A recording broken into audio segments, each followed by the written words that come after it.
C'est Hossein Yamani, mon ami, m'a demandé de venir participer à cette aventure. Je ne suis pas syndicaliste. Je suis, comme l'a dit Serapé, militant associatif politique et je m'intéresse aux sujets économiques. J'essaie de traiter ce dossier sans l'émotion qui peut parfois troubler la perception d'un dossier. Et je comprends que certains de mes amis le traitent avec rationalité, mais avec émotion. J'ai essayé de me libérer de ce caractère émotionnel pour regarder franchement et avec la plus grande objectivité ou la moindre subjectivité possible ce qu'il en ressortait. Et j'ai été marqué de voir qu'en réalité, il y avait un message erroné qui était développé auprès de l'opinion publique. Et c'est pour cette raison que j'ai décidé de militer avec mes amis du Front pour la sauvegarde de la raffinerie marocaine pour contribuer modestement à corriger ce message. Qu'est-ce qui est dit aujourd'hui sur ce dossier de la Samir? Il est dit qu'il s'agit en réalité d'une faillite d'une entreprise privée. C'est faux. Le dossier de la Samir est comme corollaire la libéralisation du secteur des hydrocarbures sont en réalité, ces deux dossiers, le reflet d'une faillite collective. Pas d'une faillite d'une entreprise privée, mais d'une faillite collective. Et c'est aussi le reflet d'un scandale d'État. Et je m'explique. Pourquoi une faillite collective?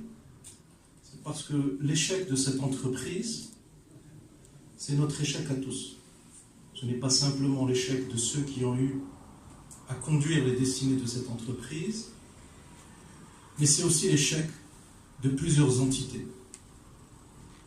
Et quand je dis scandale d'État, c'est qu'un certain nombre d'organes de l'État, des pouvoirs publics, ont, par négligence,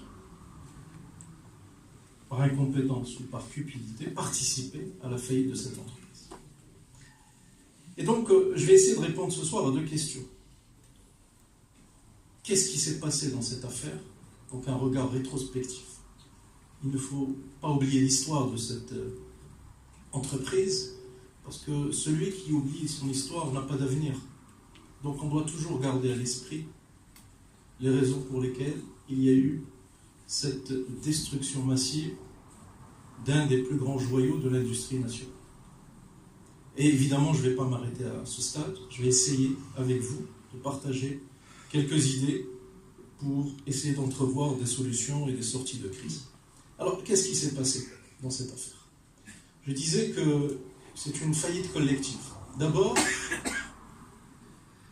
la faillite est venue au moment de la genèse de cette affaire, au moment de la privatisation. Dès la privatisation de cette entreprise, dès 1997, il y a eu une multitude de dysfonctionnements.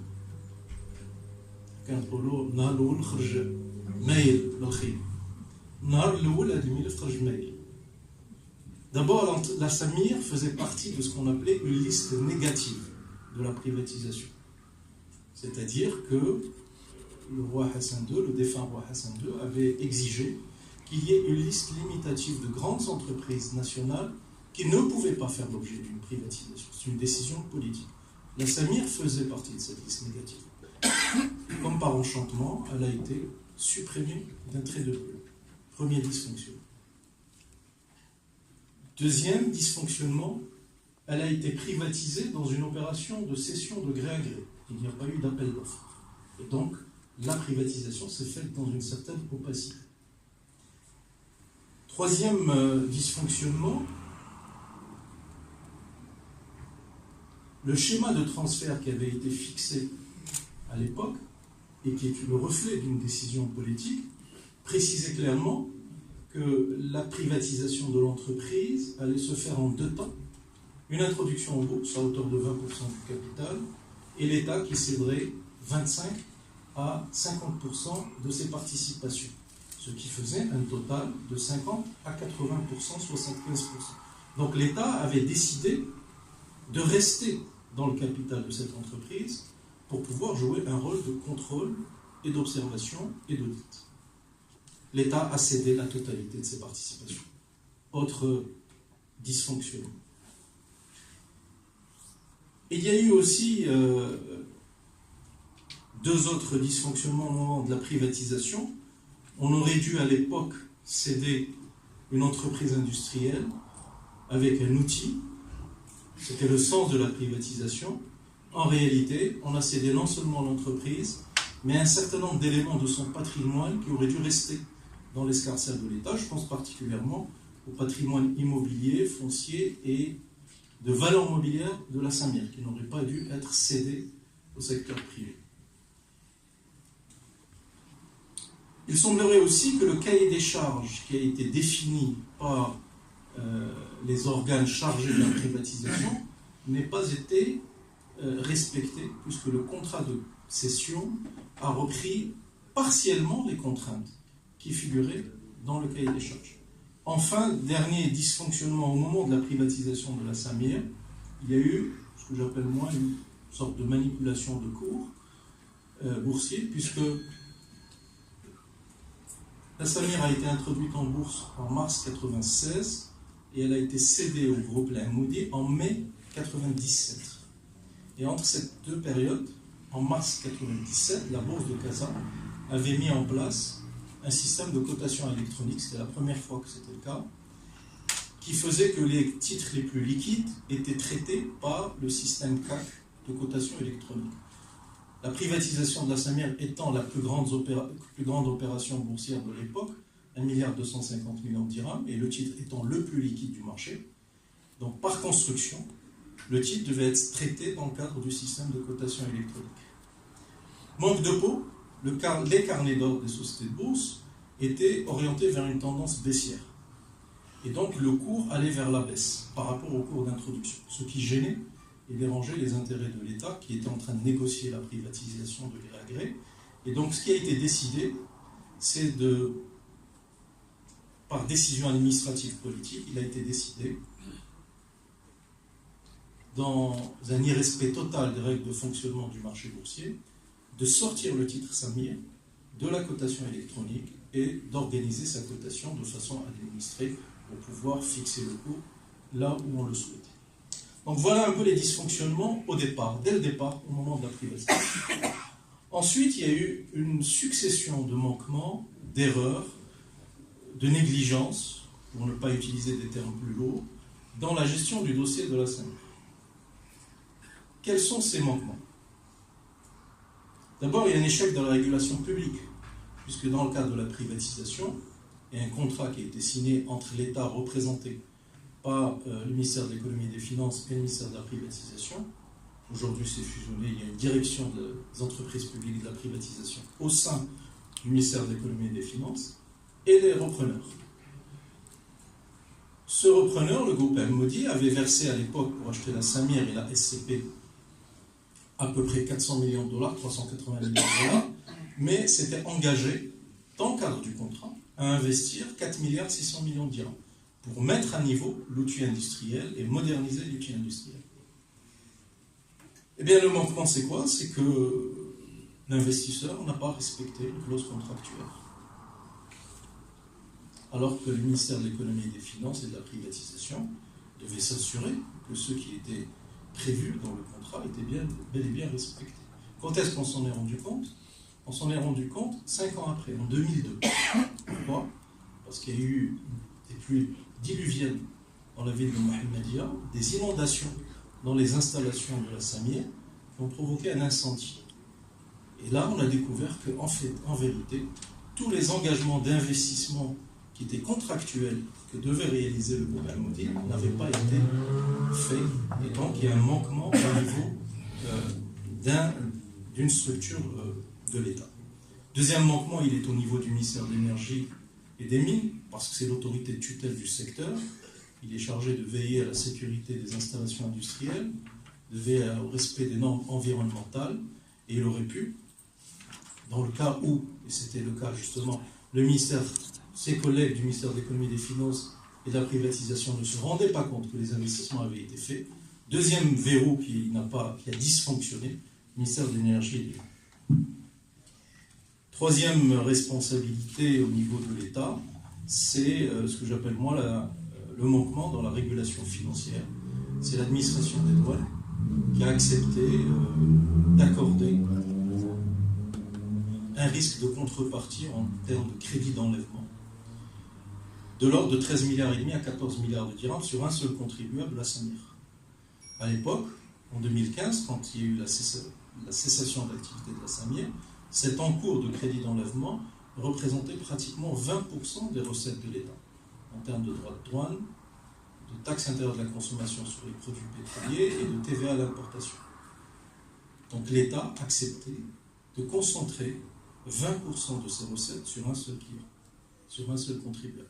C'est une concentration de risque qui est inacceptable en termes de bonne gestion et de bonne gouvernance publique. Défaillance de la gouvernance publique, je viens d'en parler, et évidemment défaillance de la gouvernance privée.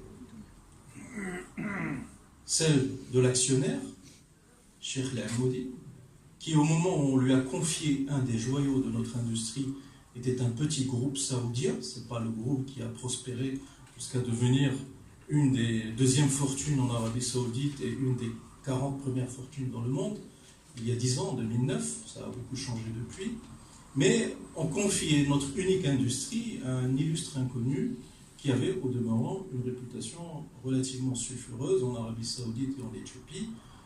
On avait vu qu'il a été assez récemment emprisonné pendant plus d'un an, sur une affaire de corruption en Arabie Saoudite. Deuxième intervenant dans la défaillance de la régulation publique, le directeur général, Bahamr, qui avait une double fonction. Il était à la fois directeur général de la Samir, mais aussi un homme d'affaires prospère au Maroc. Et il avait ses propres sociétés qui commerçaient avec la Samir. Donc il était à la fois dirigeant de la Samir et fournisseur de la Samir. On appelle ça de l'abus de biens sociaux. Ce sont des abus de biens sociaux. D'ailleurs, il a été poursuivi au niveau du tribunal pour abus de biens sociaux. Il a été poursuivi également pour mauvaise gestion, pour distribution de dividendes fictifs, pour poursuite d'activités d'exploitation déficitaire. Et donc là, ça posait vraiment un problème d'éthique et de bonne gouvernance.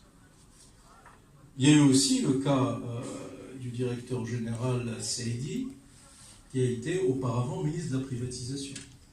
Ministre de 93 à 98, directeur général de 2001 à 2004, ce qui constituait un flagrant cas de conflit d'intérêts. Et je ne sais pas comment est-ce que les responsables et hauts responsables au niveau du gouvernement ont pu discuter avec un ancien ministre qui est devenu directeur général. Ils auraient pu comprendre et s'abstenir et refuser cette situation parce que c'est un vrai conflit d'intérêts. Et il faut aussi noter qu'il avait un troisième statut, puisqu'il avait un cabinet de conseil, cabinet Saïd Hadid, qui prodiguait aussi des prestations de conseil financier, fiscal, juridique à la Samir. Donc il y a un vrai problème de transparence, d'éthique et de conflit d'intérêts.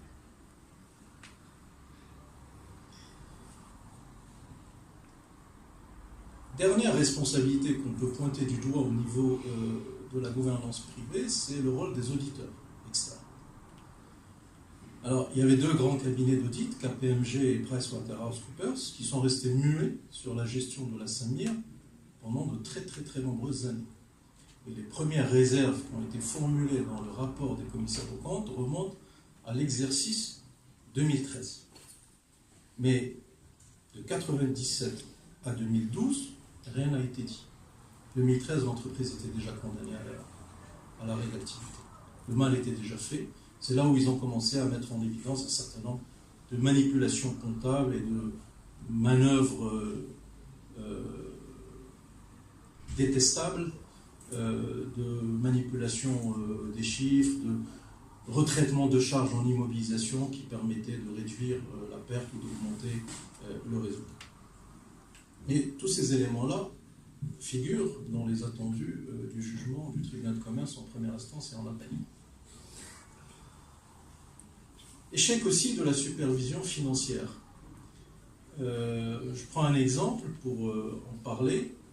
En 2006, je vous ai dit qu'il y a eu l'incendie en 2002 et c'est là où le gouvernement s'est rendu compte que toutes les obligations contractuelles avaient été violées et n'avaient pas été respectées.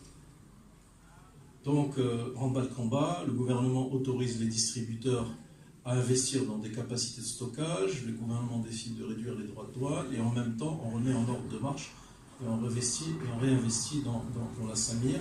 Et une convention qui a été signée entre la Samir, entre l'actionnaire de la Samir et l'État en 2004 et qui a été mise en œuvre à partir de 2006 en termes d'investissement. De mémoire, il y a eu à peu près 6 milliards de dirhams d'investissement financés à hauteur de 4 milliards 800 millions de dirhams de crédit bancaire. Alors, concomitamment à cet accord que signait Cheikh Al-Amoudi, il a opéré une opération de reclassement de sa participation, en toute discrétion. Parce que sa participation dans la Samir était détenue par sa holding mère, une holding puissant, prospère, qui détenait plusieurs raffineries dans les pays scandinaves, en Suède principalement. Eh bien, il a sorti sa participation dans la Samir de cette holding mère et il l'a reclassée dans une coquille juridique vide qui est domiciliée à Chypre et qui ne vaut pas un clou. Et l'État n'y a eu que du feu. Et on l'a laissé faire ce reclassement de participation sans le bloquer, parce qu'il n'y avait pas, par exemple, un nantissement de la participation du groupe Coral dans la Samir. Autre exemple de la défaillance de la régulation financière, en décembre 2008, la Samir a fait une opération d'appel public à l'épargne en émettant un emprunt obligataire en 2 tranches, 800 millions de dirhams cotés sur le marché boursier et 800 millions de dirhams en placement privé. Et comme il y avait évidemment la partie cotée, la loi oblige l'émetteur à préparer avec une banque d'affaires une note d'information où on donne les éléments les plus pertinents sur les comptes, les chiffres de l'entreprise, ses facteurs de risque, ses perspectives, son business plan, etc. Dans cette note d'information qui a été publiée en décembre 2008, qui a été préparée avec 3 banques d'affaires, les plus importantes du pays, si vous les retrouvez, eh bien, la Samir annonçait que le résultat net de l'exercice 2008, je vous rappelle, on est en décembre 2008, on est à quelques jours de la clôture des comptes, serait de l'ordre de 500 ou 550 millions de dirhams de profit. Comme les entreprises ont jusqu'à mars pour déposer leurs comptes et les publier s'agissant de sociétés cotées, qu'est-ce qu'on a trouvé en mars 2019, quand les comptes de 2018 avaient été annoncés, la projection? On s'est rendu compte qu'en réalité, le résultat qui avait été annoncé de l'ordre de plus de 500 millions de dirhams, en réalité, c'est une perte d'1,2 milliard de dirhams.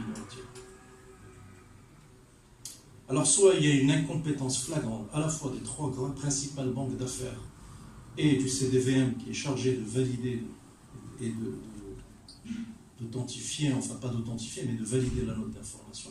Donc, soit il y a une incompétence majeure, soit il y a peut-être des complicités. Enfin, dernier échec, celui des contre-pouvoirs, parce que une entreprise aussi importante que la Samir, elle gravite dans un écosystème, et dans cet écosystème, il y a des contre-pouvoirs. Ce sont les syndicats, ce sont les partis politiques, les intellectuels, les universitaires.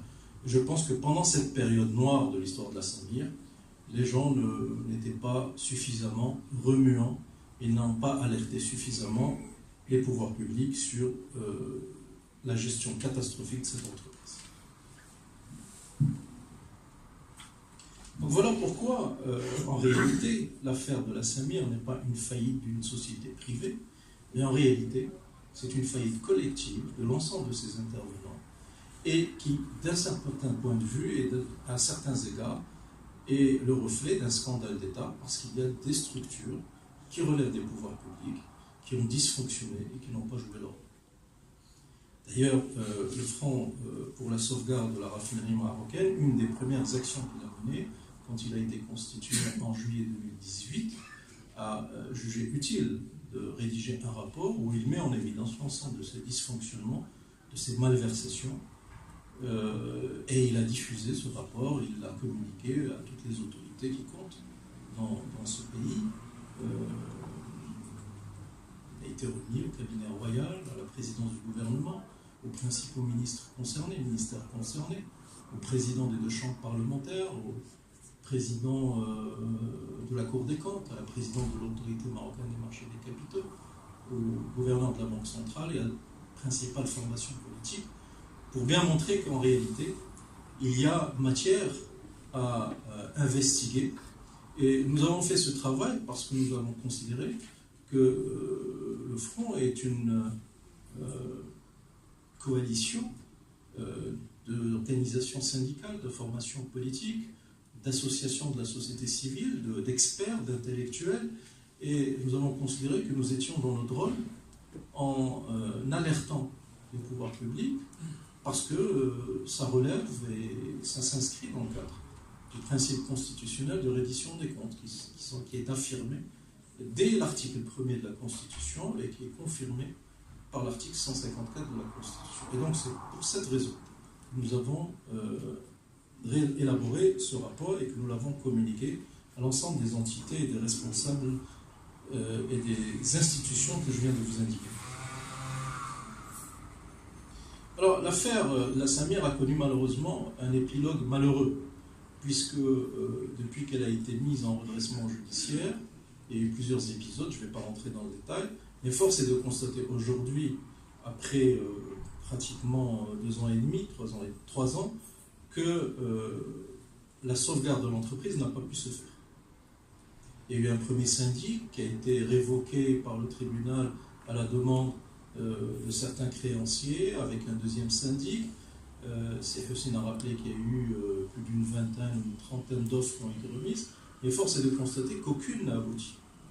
Et aucune n'a abouti à la reprise de l'activité de la Samir.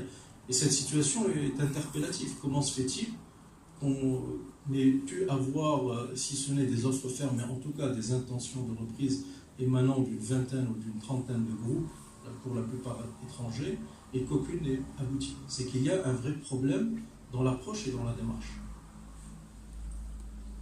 Deuxième élément qui aggrave la situation, c'est que concomitamment à la descente aux enfers de la Samir, il y a eu une décision politique malheureuse qui est la libéralisation du secteur des hydrocarbures, et plus particulièrement la libéralisation du prix des produits pétroliers liquides. Et cette libéralisation s'est faite sans mesure d'accompagnement, à la fois en termes de soutien au pouvoir d'achat des couches sociales à revenus modestes ou moyens, et en termes de soutien aux TPME qui voient leur compétitivité s'éroder dramatiquement. Et deuxième manque dans cette politique de libéralisation, c'est qu'elle ne s'est pas accompagnée d'instruments de contrôle et de régulation. Si bien qu'il y a eu un effet d'aubaine, tel qu'il a été rappelé par le rapport de la commission parlementaire, et force est de constater que les distributeurs n'ont pas joué le jeu.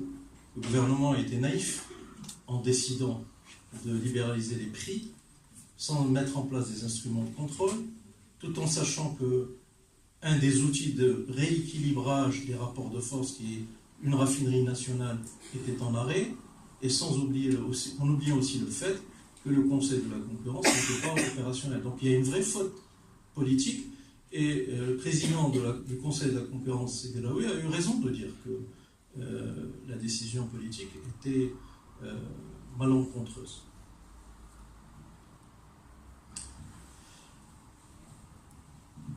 Comment est-ce qu'on peut en sortir aujourd'hui? Maintenant que nous avons fait ce regard rétrospectif assez rapide sur l'ensemble des responsabilités. D'abord, il faut affirmer haut et fort que le sauvetage de la Samir est encore possible. Il est encore possible parce que c'est une entreprise qui est dans un secteur d'activité industrielle où les investissements de maintenance de l'outil sont relativement importants chaque année. Le fait qu'elle ait été en arrêt d'activité rend cet investissement de reprise plus lourd, plus important, mais il est tout à fait faisable et il est à la portée des ingénieurs et des techniciens qui aujourd'hui sont encore dans l'entreprise. Je voudrais dire aussi que condamner l'entreprise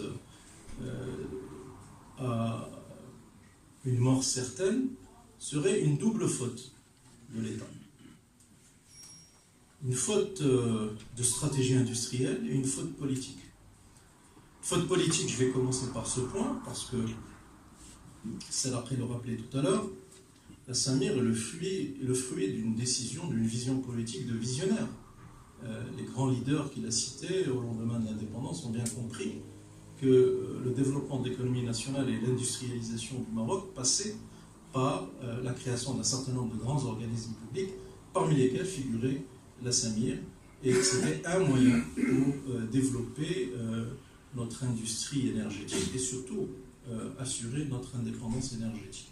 Donc ce qui était valable au lendemain des années 50 l'est encore davantage aujourd'hui.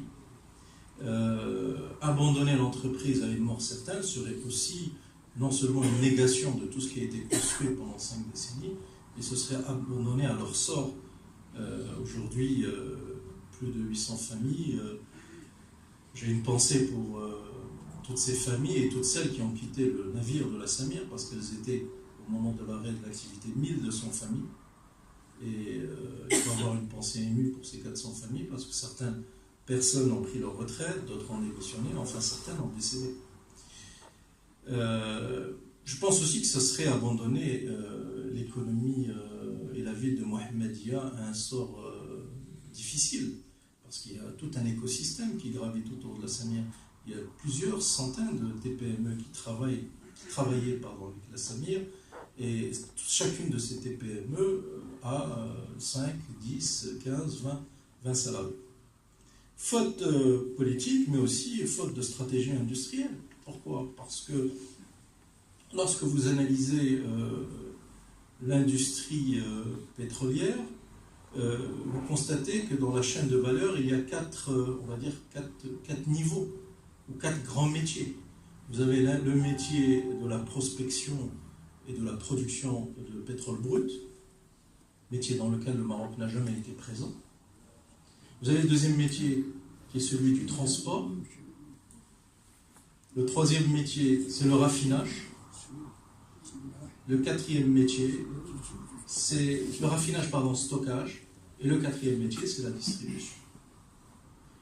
Et lorsque vous regardez ce qui se passe dans la géostratégie mondiale, vous constaterez que, d'abord, tous les pays qui ont développé, comme nous, les énergies renouvelables, solaire, éolien, hydraulique, peut-être demain l'énergie marine renouvelable, tous ces pays ont décidé de marcher sur 2 jambes.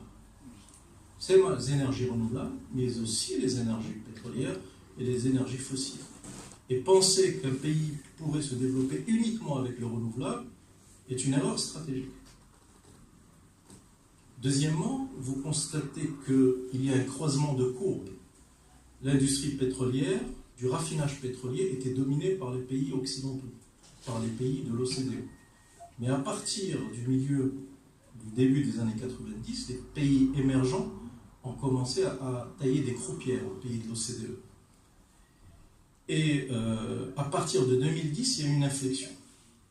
À partir de 2010, bientôt une décennie, les pays émergents sont devenus les principaux pays raffineurs de pétrole. Et donc il y a une course dans cette industrie.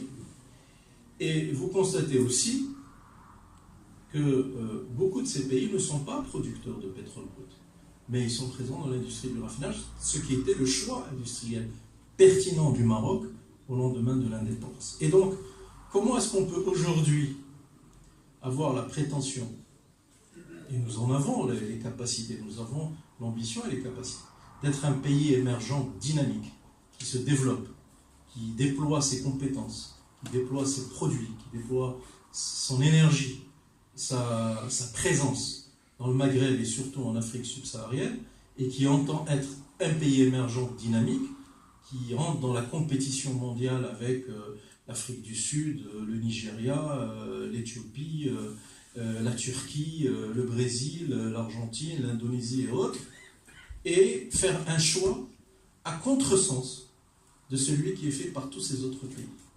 J'y vois une incohérence en termes de stratégie industrielle.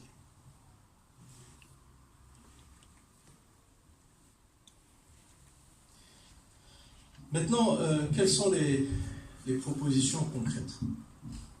Le Conseil de la concurrence a donné une vision à moyen et long terme de ce qu'il faudrait faire, et il a eu raison de le dire. Il faut évidemment apporter plus de concurrence et de liberté en termes d'importation des produits pétroliers. Il faut qu'il y ait plus d'équilibre. Le Conseil de la concurrence a rappelé la nécessité de remettre en marche la raffinerie La Samir, et je le félicite pour cette position audacieuse.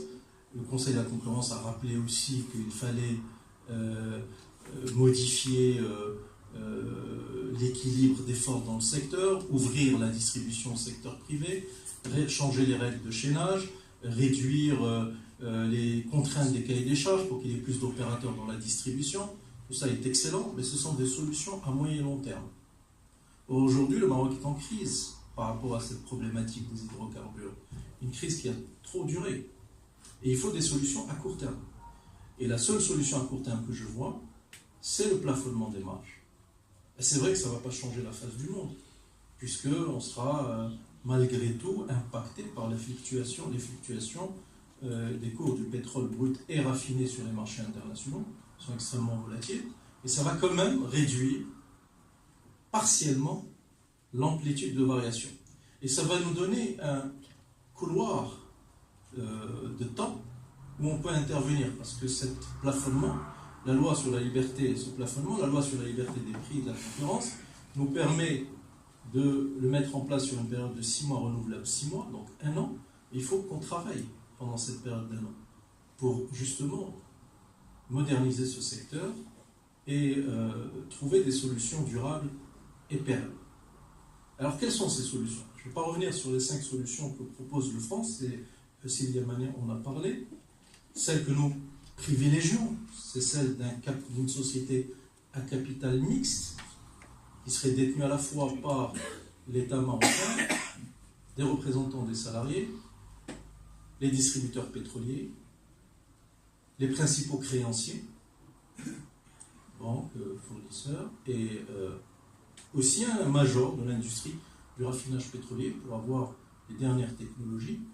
Et ça permettrait de trouver un écosystème intelligent où tout le monde trouverait son compte et où on pourrait organiser les choses de façon intelligente avec un raffineur national qui serait redressé en ordre de marche, avec un partage, une transparence totale dans la formation des coûts et des prix, un partage équitable et juste des marges que génère cette activité, dans le respect évidemment du pouvoir d'achat des citoyens et de la compétitivité des TPM. Maintenant, s'il y a un autisme total par rapport à cette solution qui est celle du bon sens, il faut que les pouvoirs publics assument leurs responsabilités et décident d'une nationalisation de cette entreprise momentanée, le temps qu'elle soit redressée, et que ceux qui peuvent venir proposer des solutions puissent être rassurés par rapport à la volonté des pouvoirs publics en termes de modernisation et de développement d'une industrie de raffinage. Et il est vrai que le gouvernement ne peut pas dire que ce dossier est entre les mains de la justice, je regarde faire. Ça n'a pas de sens. Vous n'aurez aucun investisseur international qui serait prêt à mettre sur la table 2,5 ou 3 milliards de dollars pour acheter une entreprise qui est en faillite, qui a 44 milliards de dettes alors que ses actifs valent à peu près 20 milliards, sans avoir un minimum de visibilité sur les intentions de l'État en termes de politique énergétique, en termes de protection du secteur du raffinage si demain la raffinerie venait à fonctionner à travers des protections douanières tarifaires, en termes d'organisation de la relation entre cette raffinerie et les distributeurs, qui aujourd'hui ont investi massivement dans des unités de stockage, même si on ne sait pas si elles sont complètement pleines ou à moitié pleines. Mais il faut que l'État réorganise cet écosystème de façon intelligente et que tout le monde se mette à table pour pouvoir travailler en bonne intelligence. Je pense aussi qu'il faudrait, durant cette période de 6 mois, renouvelable 6 mois, si on n'arrive pas à trouver une solution, il n'est pas exclu, il n'est pas interdit d'exclure purement et simplement par décision politique les produits pétroliers liquides du champ d'application de la loi sur la liberté des prix et de la concurrence. Je rappelle que l'alinéa 2 de l'article 2 donne le pouvoir au chef du gouvernement de retirer un produit du champ d'application de la loi par décret du chef du gouvernement. Donc c'est une solution aussi qui peut être envisagée. Je suis évidemment favorable pour la création d'une autorité de régulation, de surveillance du marché énergétique, comme l'a souhaité et proposé le Conseil de la concurrence. C'est de nature à apporter un équilibre entre les différents intervenants. Je pense aussi qu'il faudrait apporter plus de transparence dans ce dossier. Nous parlons à partir d'un certain nombre d'informations. Il y a une seule société qui est cotée, les autres ne sont pas cotés. Le Conseil de la concurrence diffuse simplement la synthèse de son rapport. Le rapport de la commission parlementaire a fait l'objet d'un certain nombre d'interrogations par rapport à la version qui a été publiée. Il faut sortir de cette opacité et il faut qu'on ait une culture de la transparence la plus totale et que toutes les données soient publiées, toutes les données soient diffusées. Enfin, je pense que les 17 ou 18 milliards de dirhams dont on parle, qui constituent, certains ont parlé de profits minéraux, le ministre des Affaires générales de la gouvernance dit qu'ils ont été distribués en dividendes et que c'est une vue de l'esprit de pouvoir les récupérer. Oui, mais l'État, le gouvernement peut décider de les récupérer différemment, en fixant par exemple un prélèvement fiscal et écologique pour l'avenir, et qui pourrait, sur une période de 3-4 années, si on le mettait en œuvre durant 3-4 années, pourrait permettre de récupérer ces 17 et 18 milliards de dirhams, et l'État pourrait les utiliser évidemment pour soutenir le pouvoir d'achat des couches sociales défavorisées et réaliser les investissements qu'il faut de modernisation. Moi, je pense très sincèrement que le secteur a besoin de modernisation et de régulation. Il est normal que les distributeurs aient des business models rentables, mais il faut que ce soit une rentabilité justifiée. Il faut que ce soit une rentabilité légitime. Or, lorsqu'on constate que les profits de certains grands importateurs distributeurs ont été multipliés en l'espace de 12 mois par 2, parfois par 3, sans qu'il y ait une variation significative des volumes consommés sur le marché, cette augmentation s'est faite uniquement en termes de marge. Ça, c'est inacceptable.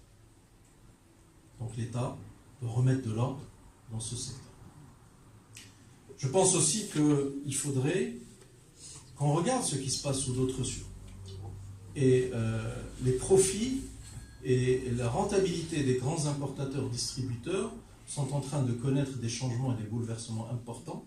Et les profits sont assurés non pas par des taux de marge élevés, mais par une diversification des activités, par une modernisation des outils, par du marketing, par de la digitalisation, par de la fidélisation, par le développement de ventes croisées.